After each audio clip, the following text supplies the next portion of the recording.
I spent the first 17 years of my teaching life only working with singers, helping them perform for thousands, sometimes millions of fans, and move those fans emotionally. That's what I want to teach each of you how to do. Because people may not remember the words you say to them, but they will remember the way that you made them feel.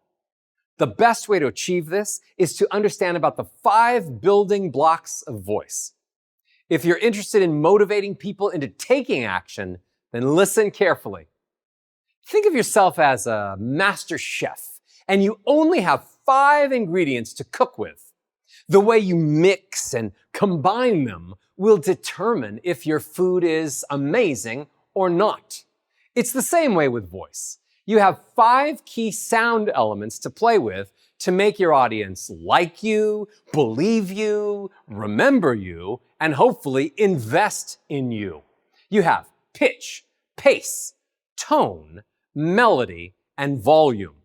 I'll talk briefly about 3 of these building blocks right now, and then help you more in person with the other 2 when we're together. The first is pitch. Is your voice generally high, staying on the top part of your range most of the time?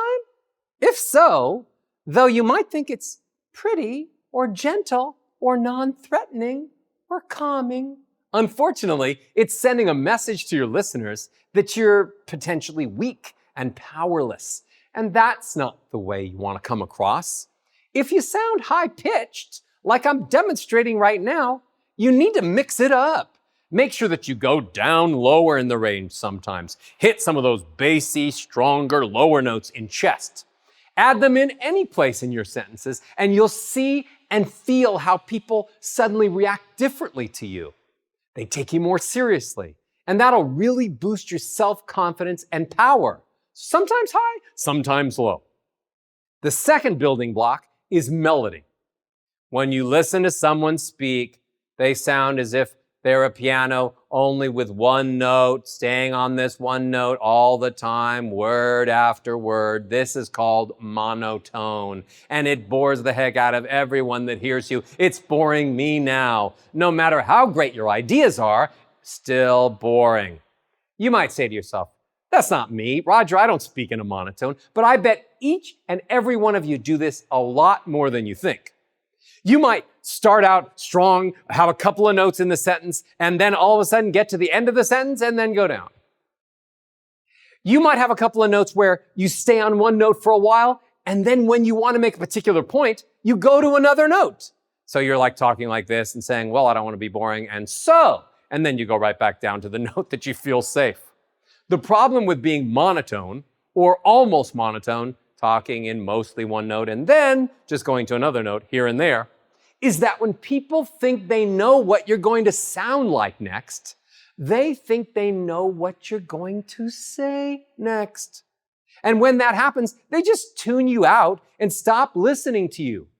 A monotone voice is the fastest way to lose the attention of the audience. They think you know what you're going to sound like next. They think they know what you're going to say next, and they tune you out. It tells your listeners that you don't have enough personality to be surprising, charismatic, or engaging.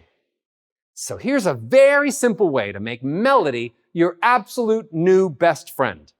I call it stair-step melody. You basically have 3 directions you can go. Right now I'm walking up the stairs, going from low to higher notes. Right now I'm walking down the stairs, going from high notes to lower notes. Or I'm just standing on the landing, minding my own business, staying on the same note. When you speak, I'd like you to be walking up the stairs more, walking down the stairs less, and spending a lot less time on the landing on one note. Melodies that go from low to high, they're called ascending melodies. And those sounds make people feel happier. I really like golf. I love you so much. Low to high. But melodies that go from high to low are called descending, and they make people feel sad. I really like golf. I love you so much. So stop boring your audiences and making them sad. Use a lot more ascending melodies and stay away from monotone. Now, the third building block that I want to mention today is volume. Many of you have one volume that you use all the time and you think that's enough. You think of yourself as a strong personality, so you're on the loud side a lot of the time, or vice versa. You're more of an introvert and you generally speak on the softer side. So I'm here to explain that neither of these is bad, but when you mix them together, using louder volumes at key moments to talk about closing the deal, and softer volumes at other specific moments when you need to showcase gratitude, humility, kindness, and compassion. There are so many amazing sides to each of your personalities. My job is to help the audience see how multidimensional you are, how full of life you are. Mix it up. Get louder and softer as you move from word to word, sentence to sentence. Create dynamics, just like the songs you love to listen to. Sometimes they're soft and romantic, and sometimes they're louder and full of energy. Your voice can be music to their ears.